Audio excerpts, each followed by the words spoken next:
Hey everybody, this is Heidi and welcome back to my channel. I'm excited because today we're going to do something, it's a quick and easy project. It's a useful item and that is making these little cotton rounds for makeup removing. And they're simple and they're really quite quick to make. If you or somebody you know wears makeup, a lot of people like to use these little cotton rounds that you buy, and they're like packages like this. They are a one-time use product, and not only that, I found that when I use them, this stuff, it comes apart so easily, and I get these little fibers in my eyelashes and in my eyes. I'm not real fond of these, so I decided I wanted to make a 100% cotton makeup remover pads that I can wash and reuse and not be throwing away so much stuff.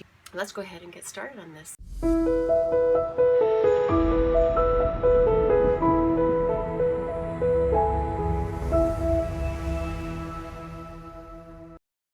Here are the items that we'll be needing for this project. 100% cotton fabric. In this case, I'm using Quilter's cotton, and these are just scraps. Cotton batting, scissors, pinking shears, which are optional, a piece of cardboard or paper for making a template, a fabric pen or pencil, pins, coordinating thread, and a sewing machine. Well, first of all, we're going to have to find ourselves something that is the size round that we want. And frankly, when you go into your kitchen, you can find lots of things that are round. You can find a glass, a mug. In my case, I went and I saw the salt container, and I thought this would be the perfect size round for one of these little cotton swabs. So what I did first is I traced around that. If you buy any fat quarter fabric at all, a lot of times they come wrapped around these little cardboard squares, and I keep them all. And so I traced around my salt container and then just cut that out and use that as my template.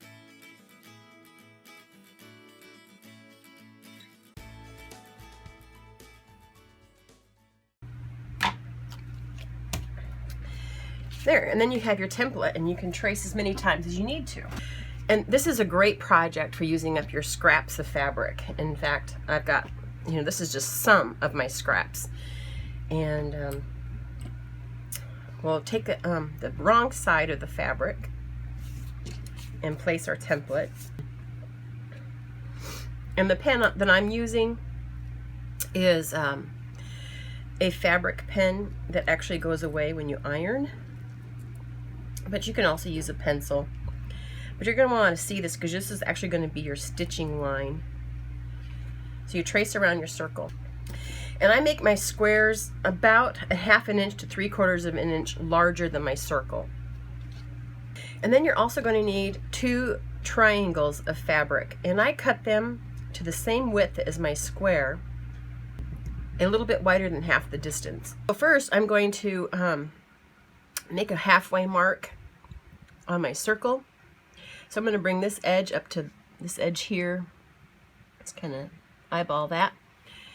And then finger press a line across the circle. And then I'm going to turn that so that the right side is up. And then taking one of my rectangles, I'm going to fold the edge under about 1/4 of an inch, maybe 3/8 of an inch. And I'm going to finger press that as well. And then leaving that this direction, I'm placing it right side down, putting my fold against that line that I made on my circle. Right sides are together. So my fold line is laying across the crease line that I made from before. Now I'm going to take my other rectangle and I'm going to place it face down, right sides together. And I'm going to overlap that fold line, and I'm going to bring this raw edge to the raw edge here. So I'm going to overlap. So it's covering that fold line completely. And then I'm going to go ahead and place a pin where that fold is, keeping that down, and I'm going to put another one in on either side just to keep this in place for sewing together. Now I'm just going to flip this over, and you can see the circle. What we're going to do now is we're going to take this to the sewing machine, and we're going to stitch right on that line all the way around.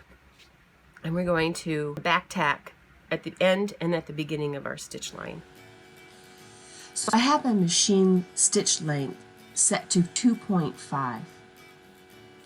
And I like to start right where the folds start on one edge. And that just helps reassure me that it's laying flat under there.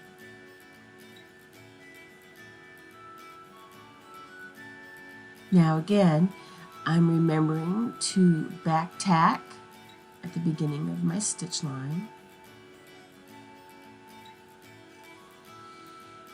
And you'll notice I'm laying my hand down flat on the piece of fabric, kind of spreading my fingers out a little bit. And what that's doing is I'm rotating my hand, making it easier to turn the whole piece and follow that curved line. And you want to make sure that you watch out for your pins as you're going along. You certainly don't want to sew over them. And I'm going to just go ahead and push a pin back right as I'm approaching it here. Get it out of my way.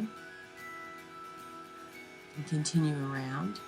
And I'm finishing up my stitch here, and I'm just going to back tack again, just securing that stitch.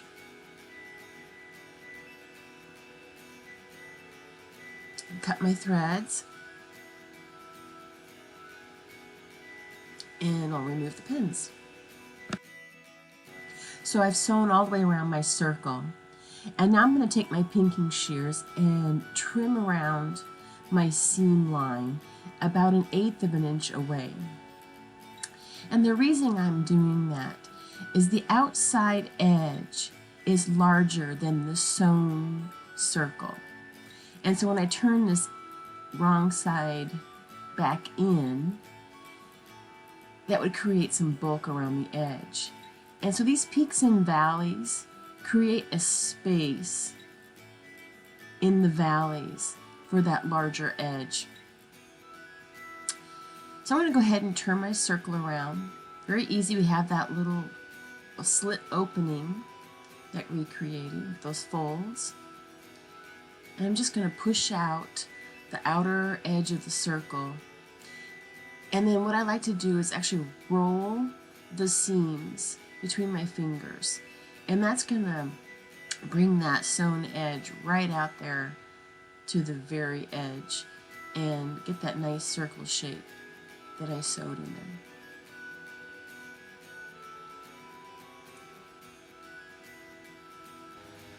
So I have my warm and natural batting, and I've used my template to draw the circle on here, and I'm going to cut just inside that drawn line. That way this disc is going to be a little bit smaller than the pouch that I made for this. And that is going to really eliminate any kind of puckering or bulking up on the edges of the swab. And it's really just right inside the drawn line. Now I'm going to go ahead and take this and slide it in just like you slide a letter into an envelope.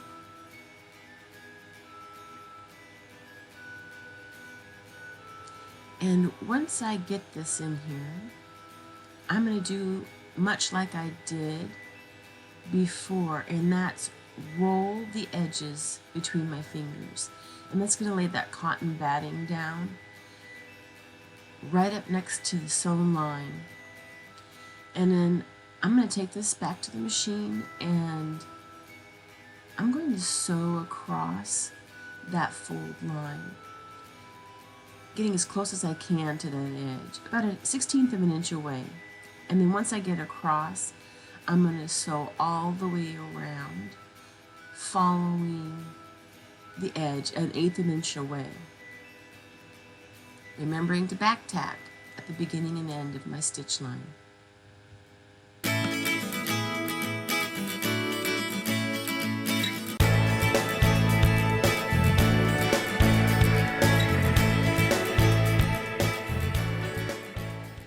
And there we have a finished makeup remover pad. What I like about these is that they are reusable. And one of the things that I like to do is I do keep a bar of soap close to the sink so that anytime I'm washing my face, after I've gotten makeup on this, I will get this wet and rub the bar of soap on it, and then I will actually just scrub this against itself to work out the makeup. And that really does a fairly good job of working the makeup out. And then I rinse it well. Really, it just helps to keep this looking better for a while. But that's the beauty of these. You can get them stained without having to worry about your washcloths. These will get yucky. Anyway, you can make yourself a group of these, or you can make them as a gift. Just tie a ribbon around them with a bottle of makeup remover and you have a nice gift for someone. Well, thanks for watching. I hope you enjoyed this tutorial. And if you did, just go down below, click on that thumbs up, and also make sure that you subscribe if you haven't already. There's also a little bell right next to the subscribe button, and if you click on that, you will get notifications every time that I have a new video that's up on my channel. Keep watching, and we will see you next time on Heidi Creates.